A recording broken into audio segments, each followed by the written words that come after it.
비 오는 오후 정우는 무거운 발걸음으로 재활센터 문을 열었다.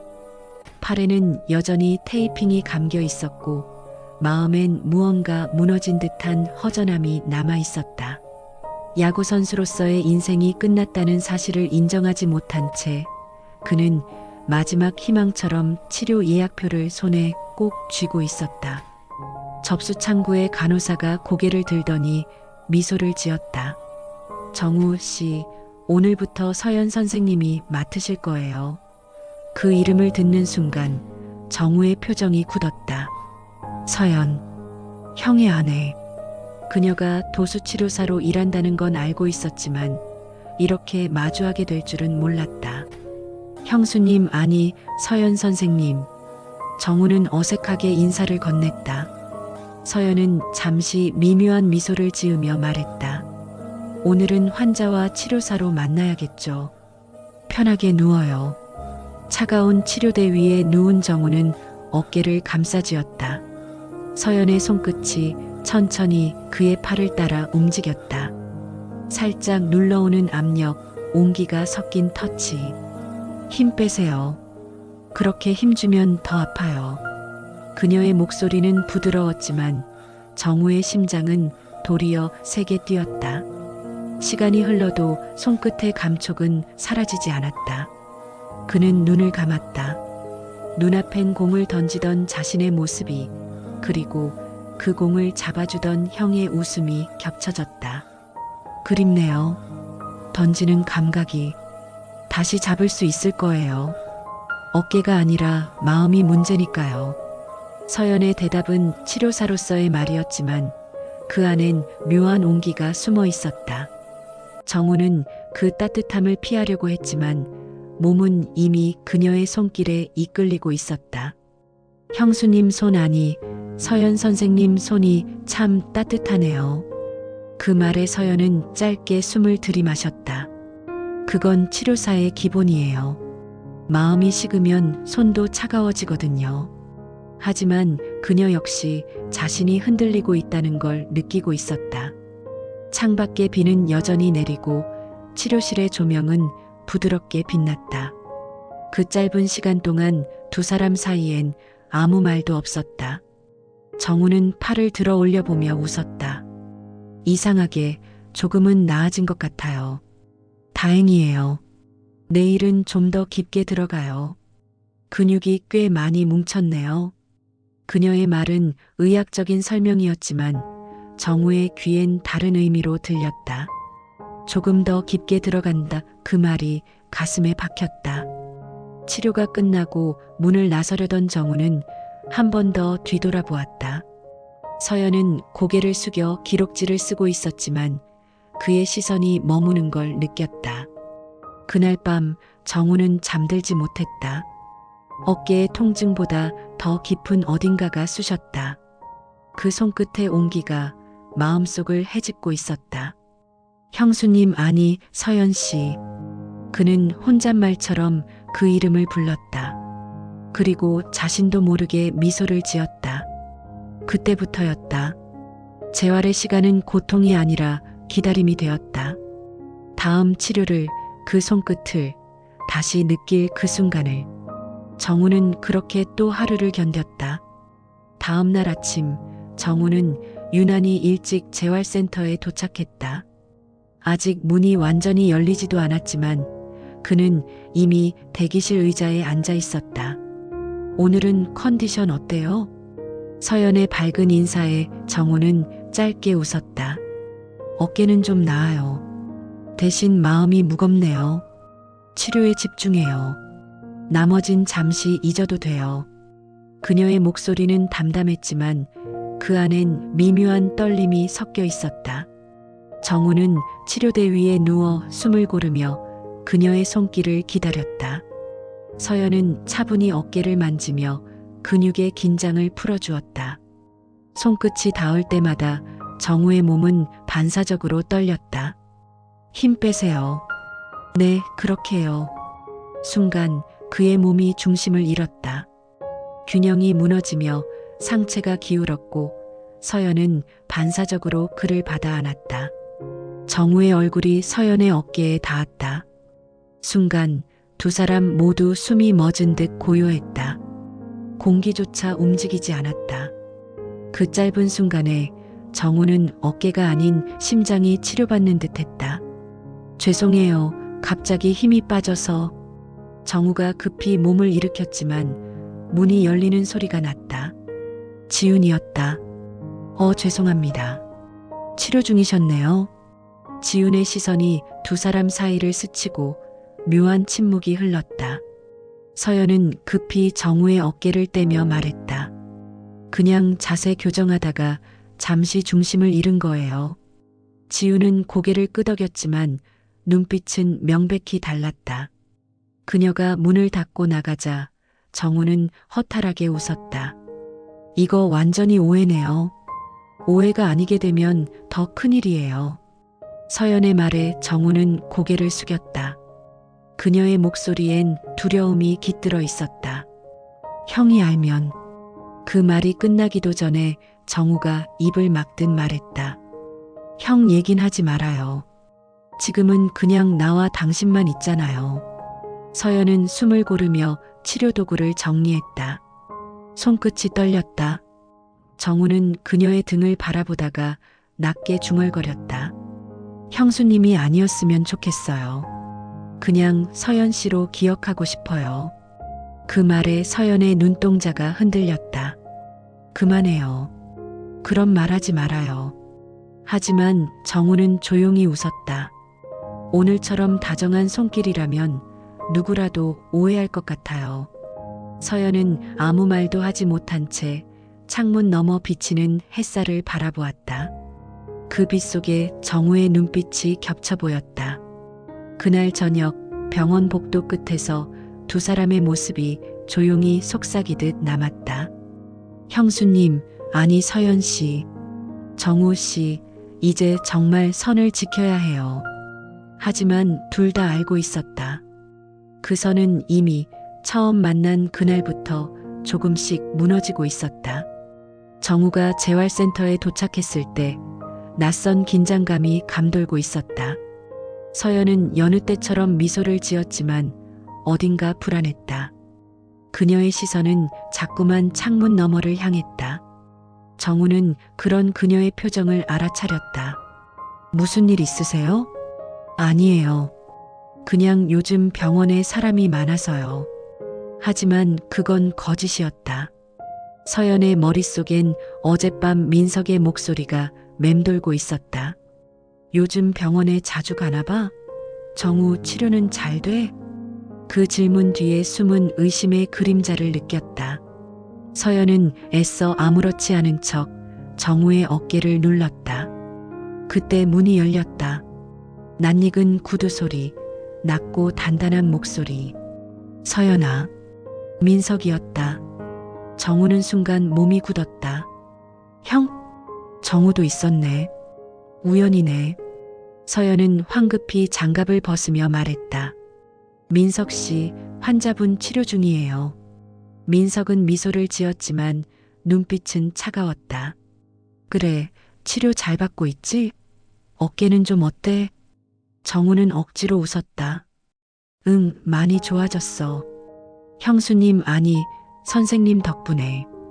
그 짧은 멈춤에 공기가 얼어붙었다. 민석의 미세한 표정 변화가 스쳐갔다. 그는 아무 말 없이 둘을 번갈아 바라보다가 천천히 돌아섰다.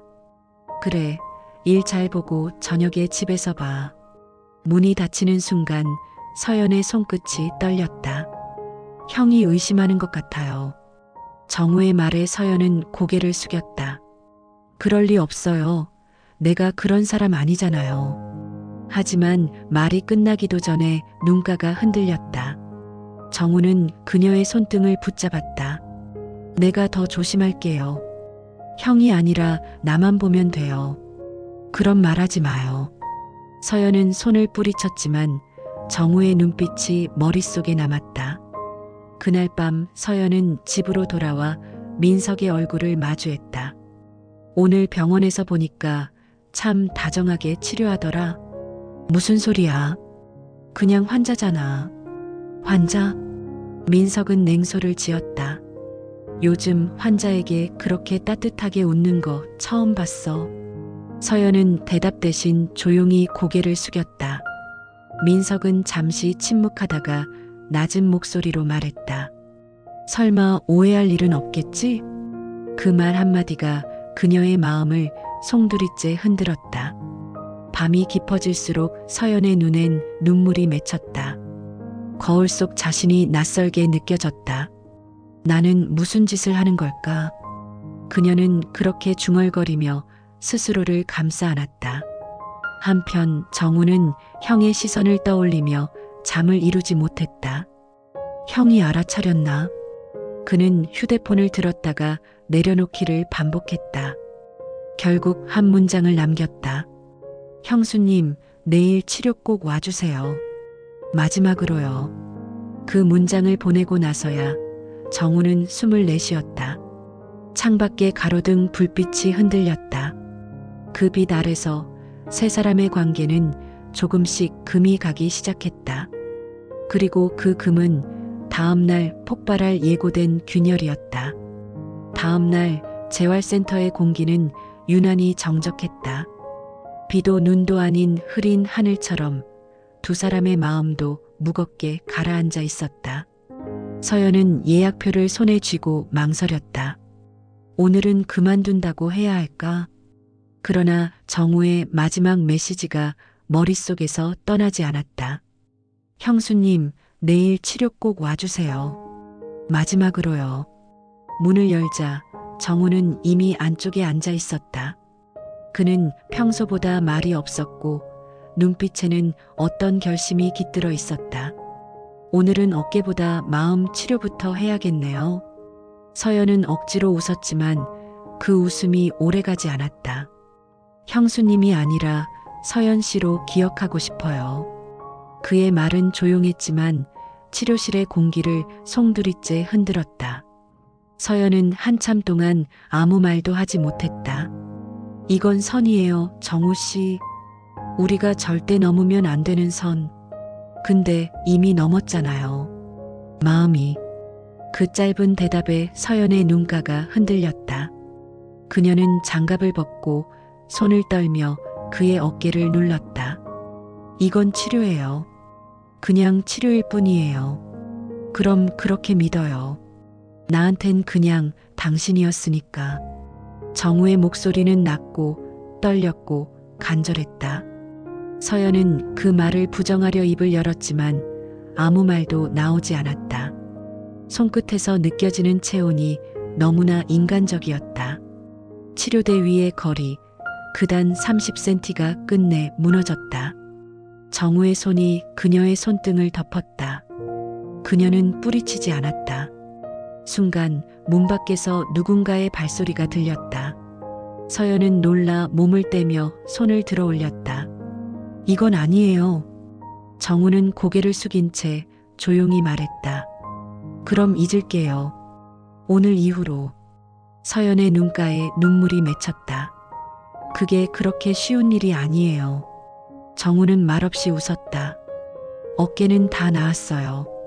근데 마음은 더 아프네요. 문 밖의 발소리는 멈췄다가 멀어졌다. 둘 다 그 소리가 누구의 것인지 굳이 묻지 않았다. 서연은 기록지를 정리하며 애써 차분한 척했다. 오늘 치료는 여기까지예요. 정우는 대답 대신 천천히 일어나 문 쪽으로 향했다. 문 앞에서 그는 잠시 멈췄다. 서연 씨. 그녀가 고개를 들자 정우는 조용히 웃었다. 내일은 오지 않을게요. 그 말과 함께 문이 닫혔다. 서연은 한참을 그 자리에 앉아 있었다. 그의 체온이 아직도 손끝에 남아 있었다. 그녀는 스스로를 다그쳤다. 이건 죄야, 서연아. 잊어야 해. 그러나 그 따뜻한 감촉은 끝내 사라지지 않았다. 창밖의 구름이 느리게 흘렀다. 그녀는 천천히 창문을 닫으며 속삭였다. 이제 진짜 끝내야 하는데 왜 이리 아프지? 그날의 공기엔 선을 넘어버린 두 사람의 숨결이 남아 있었다. 그리고 그 숨결은 곧 폭풍의 전조가 되었다. 서연은 새벽부터 불안했다. 병원에 도착하자 직원들의 시선이 미묘하게 달라져 있었다.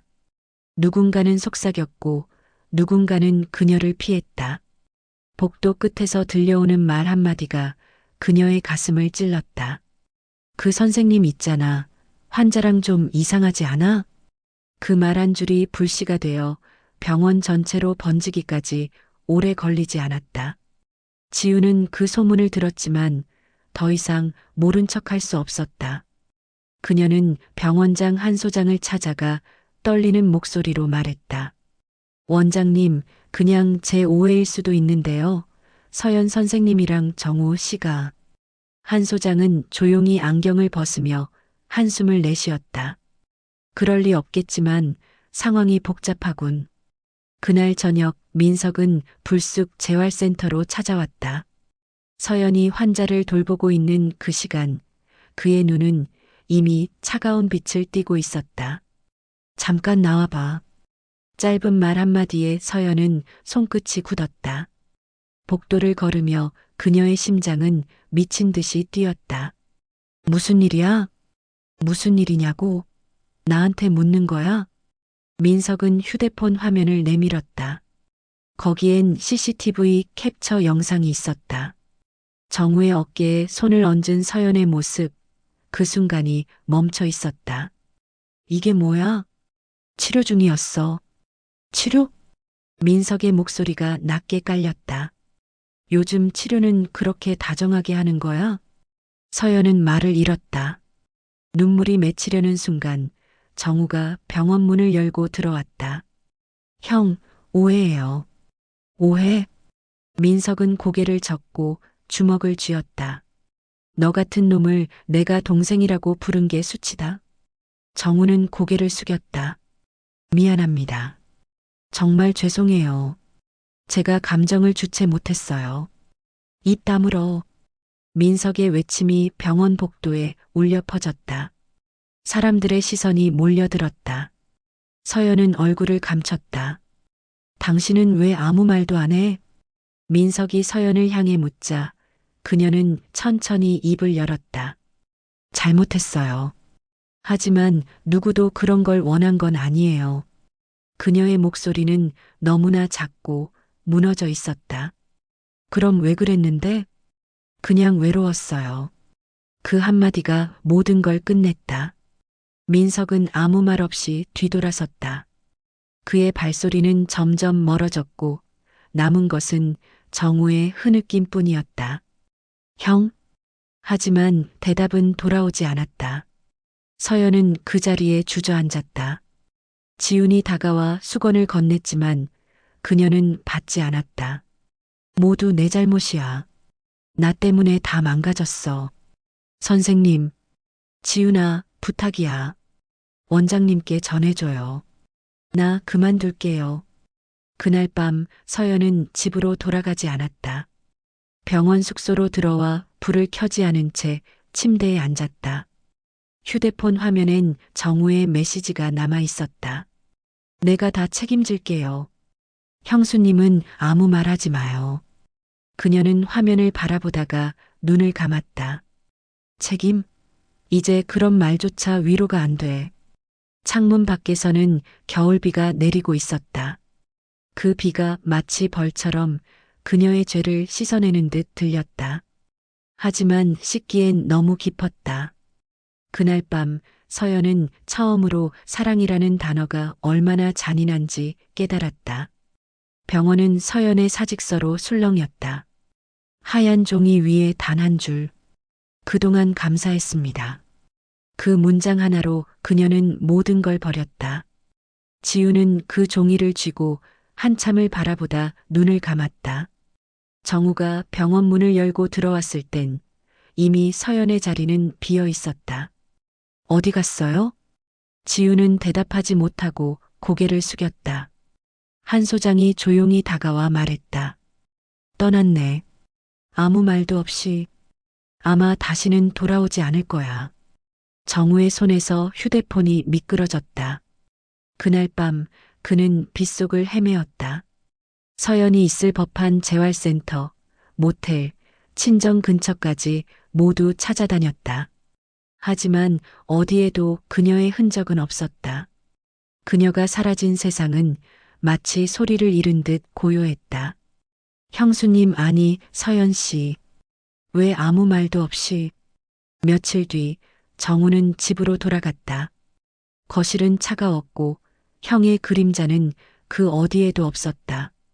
탁자 위엔 형이 남긴 짧은 메모 한 장이 있었다. 더 이상 우리 집엔 형수도 동생도 없다. 그 문장을 읽는 순간 정우는 무릎을 꿇었다. 며칠 동안 그는 아무것도 하지 못했다. 야구 글러브를 다시 손에 쥐었지만 손끝이 떨렸다.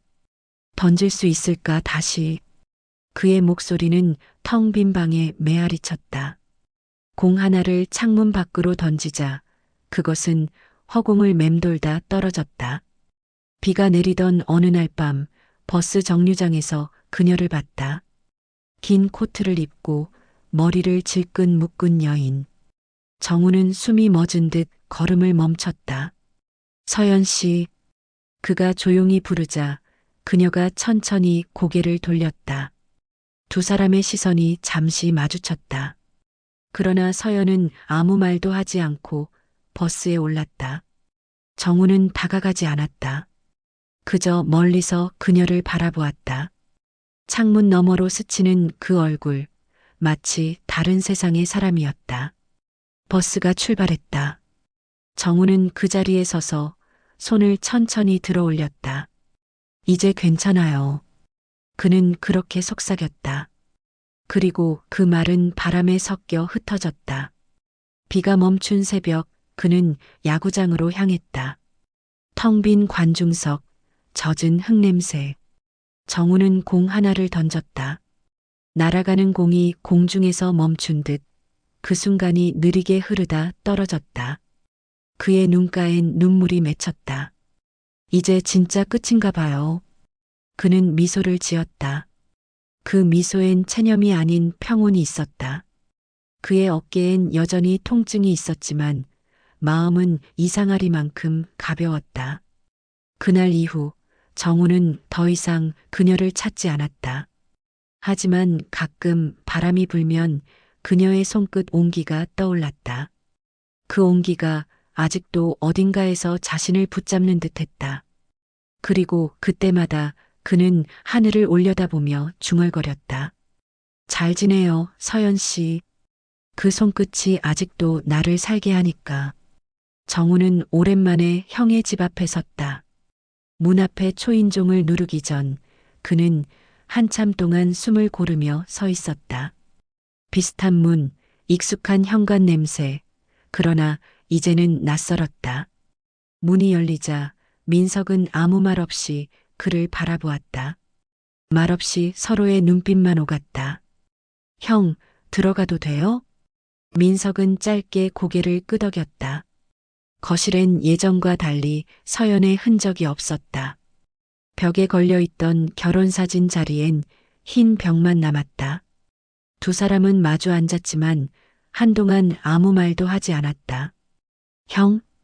정우가 먼저 입을 열었다. 그날 일 정말 죄송해요. 변명할 수도 없어요. 민석은 담배를 꺼내 불을 붙였다. 지금 와서 그런 말이 무슨 의미가 있냐? 없어요. 그래도 해야 할 말이에요. 민석은 담배 연기를 길게 내뿜으며 물었다. 너 진심이었냐? 정우는 고개를 숙였다. 처음엔 아니었어요. 근데 손끝에서 살아있는 걸 느꼈어요. 그게 사랑이었는지 집착이었는지는 모르겠어요. 민석은 쓴웃음을 지었다. 그녀는 널 살리려 했겠지. 근데 넌 그걸 사랑으로 착각한 거야. 그의 목소리엔 분노가 아닌 지친 체념이 담겨 있었다. 정우는 눈을 감았다. 그럴지도 몰라요. 하지만 그 손길 덕분에 일어설 수 있었어요. 일어선 다음엔 누구를 쓰러뜨렸는지도 생각해봤냐? 그 한마디가 정우의 가슴을 찔렀다. 둘 사이의 침묵이 길어졌다. 시계 초침 소리만 또렷하게 들렸다. 정우는 한참을 망설이다 술병을 꺼냈다. 한 잔만 해요. 이 말 끝나면 다시는 형 앞에 안 나타날게요. 민석은 아무 말 없이 잔을 내밀었다. 형, 나 미쳤었어요. 그때는 형수님이 나를 이해해주는 유일한 사람이었어요. 그게 죄인 줄도 모르고. 정우의 목소리가 떨렸다. 민석은 그를 바라보다 조용히 잔을 들었다. 이제 와서 뭐가 달라지겠냐. 그래도 넌 여전히 내 동생이다. 그 말에 정우의 눈가가 붉어졌다. 형? 하지만 다시는 내 앞에서 그녀 이름 꺼내지 마라. 그건 나한테 남은 마지막 자존심이야. 정우는 고개를 끄덕였다. 두 사람은 그렇게 말없이 잔을 부딪혔다. 술은 썩고 공기는 무거웠다. 그럼에도 불구하고 정우는 오랜만에 숨을 쉬는 느낌이었다. 민석이 천천히 자리에서 일어섰다. 이제 가라. 내 길로 가. 그녀가 어딨든 너보다 괜찮게 살고 있을 거다. 정우는 그 말을 마지막으로 들었다. 문을 나서며 뒤돌아보았을 때 형은 창가에 서 있었다. 빛에 비친 그의 그림자는 고독했지만 어딘가 부드러웠다. 정우는 짧게 고개를 숙였다. 형, 고마워요. 미안했어요. 대답은 없었다. 하지만 그 침묵 속엔 용서에 가까운 온기가 있었다. 정우는 조용히 문을 닫고 밖으로 나왔다. 하늘은 어둑했고 바람이 불었다. 그 바람이 마치 형의 마지막 말처럼 들렸다. 그녀는 괜찮을 거야. 넌 내 인생 살아라. 남쪽의 한적한 바닷가 마을. 서연은 그곳의 작은 병원에서 일하고 있었다. 병원은 낡았지만 환자들의 웃음소리가 끊이지 않았다. 도시의 화려함 대신 이곳엔 조용한 일상이 있었다. 그녀는 하루에도 몇 번씩 창밖의 바다를 바라보곤 했다. 선생님, 이쪽 어깨 좀 봐주세요. 환자의 목소리에 서연은 미소 지었다. 손끝이 근육을 따라 움직이며 익숙한 감각을 되찾는다. 그 손끝은 여전히 따뜻했지만 예전과는 달랐다. 이제 그 온기는 누군가를 붙잡기 위한 것이 아니라 놓아주기 위한 것이었다. 퇴근 후 서연은 병원 옆 오래된 하숙집으로 돌아왔다. 창문 밖으로 붉게 물든 하늘이 펼쳐져 있었다. 그녀는 커튼을 살짝 걷고 바다의 끝을 바라봤다. 파도는 여전히 제갈길을 가고 있었고 그 리듬 속에서 묘한 평온함이 느껴졌다. 책상 위엔 오래된 일기장이 놓여 있었다. 그녀는 펜을 들어 조심스럽게 글을 적기 시작했다. 그날의 손끝은 분명 치료였는데 왜 그렇게 떨렸을까? 그의 어깨는 너무 따뜻해서 나도 모르게 마음을 기댔다. 그건 사랑이었을까? 아니면 외로움이었을까? 글씨가 점점 흐려졌다. 눈물이 떨어져 잉크가 번졌다. 이제 괜찮아요, 정우 씨. 그녀는 속삭이듯 이름을 불렀다. 그리고 그 이름이 공기 속으로 사라지자 마음 한켠이 비워지는 기분이 들었다. 며칠 뒤 병원에 새로운 환자 명단이 올라왔다. 거기엔 낯익은 이름이 있었다, 정우. 그녀의 손이 떨렸다. 잠시 동안 모든 소리가 멎었다. 설마. 조심스레 문이 열렸지만 들어온 사람은 다른 남자였다. 서연은 숨을 내쉬며 웃었다.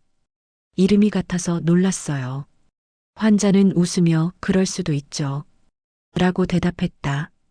그 짧은 대화가 끝나자 그녀는 미묘한 안도와 허전함이 뒤섞인 감정에 잠겼다. 퇴근 후 그녀는 다시 일기장 앞에 앉았다. 오늘의 날짜를 적고 마지막 문장을 써내려갔다. 그날의 손끝, 그건 사랑이 아니라 구원이었을지도 몰라. 그녀는 펜을 내려놓고 조용히 눈을 감았다. 머릿속에 스쳐가는 얼굴, 그리고 바람처럼 사라진 미소. 창문 너머로 붉은 석양이 바다 위로 번졌다. 그 빛이 그녀의 얼굴을 감싸 안았다. 그녀는 마지막으로 손끝을 바라보았다. 아직도 따뜻했다. 그리고 그 온기를 느끼며 서연은 천천히 미소 지었다. 이제 정말 괜찮아요. 그 말이 방 안가득 번졌다. 파도 소리와 함께 그녀의 마음도 조금씩 멀어졌다. 그날의 오해, 그날의 온기, 그날의 사랑. 모두 그 바닷속으로 천천히 녹아내리고 있었다. 봄의 끝자락, 햇살이 부드럽게 내려앉은 오후. 정우는 낡은 유소년 야구장의 그라운드에 서 있었다. 이제 그는 선수 대신 아이들을 가르치는 코치가 되어 있었다. 아이들은 작은 손으로 글러브를 끼고 미숙하게 공을 던졌다. 공이 땅에 튕겨 흙먼지를 일으킬 때마다 정우의 얼굴엔 미소가 번졌다. 코치님, 이건 왜 이렇게 안 날아가요? 한 아이가 투정을 부렸다. 정우는 천천히 걸어가 공을 주워 들었다. 힘을 너무 주면 공이 멀리 안 가. 어깨랑 마음을 같이 써야 해. 그 말에 아이는 고개를 갸웃했다. 마음을 써요? 정우는 웃으며 아이의 손을 잡았다. 그래. 던질 때 마음을 담으면 공이 내가 가고 싶은 곳으로 간다. 아이들은 그의 말뜻을 완전히 이해하진 못했지만 그의 부드러운 말투와 웃음에 따라 고개를 끄덕였다. 그 모습이 어쩐지 자신 같아서 정우는 잠시 눈을 감았다. 한때 자신도 누군가의 손끝에서 다시 일어났었다. 그 손끝의 온기가 아직도 어깨 어딘가에 남아 있었다. 연습이 끝나자 야구장엔 저녁 바람이 불었다. 하늘은 붉게 물들고 관중석엔 아무도 없었다. 정우는 혼자 그라운드에 남아 공을 하나 들었다. 그리고 천천히 던졌다. 공이 포물선을 그리며 하늘을 가르고 떨어졌다. 그 순간 그는 조용히 속삭였다. 형수님, 아니 서연 씨, 고마웠어요. 그의 목소리는 바람에 흩어져 잔디 위로 내려앉았다. 한참을 그렇게 서 있던 정우는 문득 고개를 들어 하늘을 봤다. 하얀 구름 사이로 햇살이 스며들었다. 그 빛이 따뜻했다. 그녀의 손끝처럼. 이제 나 괜찮아요. 정우는 그렇게 말하고 미소를 지었다. 어깨를 두어 번 돌려보니 예전처럼 통증이 느껴지지 않았다. 아직 완벽히 낫지는 않았지만 이젠 그 아픔을 두려워하지 않았다. 멀리서 아이들이 뛰어왔다. 코치님, 내일도 나올 거죠? 정우는 대답 대신 손을 들어 인사했다. 물론이지. 매일 나올 거야. 아이들의 웃음소리가 하늘에 울렸다. 그는 마지막으로 글러브를 벗어 하늘로 던졌다. 글러브는 잠시 떠올랐다가 부드럽게 잔디 위로 떨어졌다. 그 순간 바람이 불었다. 바람은 그의 머리칼을 스치며 속삭였다. 이제 그만 괜찮아. 정우는 눈을 감았다. 바람이 지나가고 햇살이 남았다. 그는 다시 미소 지었다. 그 미소엔 후회도 미련도 없었다. 오직 남은 건 따뜻한 기억 하나뿐이었다. 그의 어깨 위로 석양이 내려앉았다. 그 빛이 마치 그녀의 손끝처럼 느껴졌다. 정우는 공 하나를 주워들며 마지막으로 중얼거렸다. 그 손끝이 내 인생을 바꿨어요. 이젠 그 온기로 살아갈게요. 그리고 그는 야구장을 천천히 걸어 나갔다. 그의 뒷모습 위로 노을이 길게 드리워졌다. 밤이 내려앉은 재활센터, 불이 꺼진 복도에 정우의 발소리가 울렸다. 그는 천천히 걸어 치료실 문 앞에 섰다. 손잡이를 잡는 순간 차가운 금속의 감촉이 그날의 기억을 깨웠다. 이곳에서 울고 웃고 무너졌던 모든 시간이 손끝을 따라 되살아났다. 문을 열자 고요한 어둠 속에 낡은 치료대가 보였다. 그 위에는 먼지가 살짝 덮인 명찰 하나가 놓여 있었다. 서연 물리치료사. 정우는 조심스레 그것을 집어들었다. 손끝이 닿는 순간 시간은 잠시 멈춘 듯 했다. 그는 눈을 감았다. 그녀의 손끝은 누군가를 고치려 했지만 결국 나를 무너뜨렸지. 그의 목소리는 낮고 단단했다. 하지만 그 온기 덕분에 나도 다시 일어설 수 있었어요. 정우는 명찰을 천천히 내려놓고 치료대 위에 손을 올렸다. 차가운 표면이 그의 손바닥을 감싸며 이상하리만큼 따뜻하게 느껴졌다. 그는 한동안 아무 말도 하지 않았다. 오직 시계 초침 소리만이 공간을 채웠다. 그 소리가 마치 그녀의 심장 박동처럼 귓가에 울렸다. 정우는 속삭였다. 이제 그 손끝에 기억을 놓을게요. 이제야 진짜 치료가 끝났네요. 그는 마지막으로 조용히 웃었다. 창문 사이로 새벽빛이 들어와 그의 얼굴을 스쳤다. 그 빛이 서연의 미소처럼 부드럽고 따뜻했다. 정우는 천천히 문을 닫고 걸어 나왔다. 복도를 지나며 뒤돌아보지 않았다. 치료실 안에는 명찰만이 남아 있었다. 그 위로 새벽 햇살이 닿으며 마치 금빛처럼 반짝였다. 그리고 바람이 창문 틈으로 스며들었다. 그 바람은 정우의 손끝을 스치고 멀리 어딘가 서연이 있는 곳으로 향했다.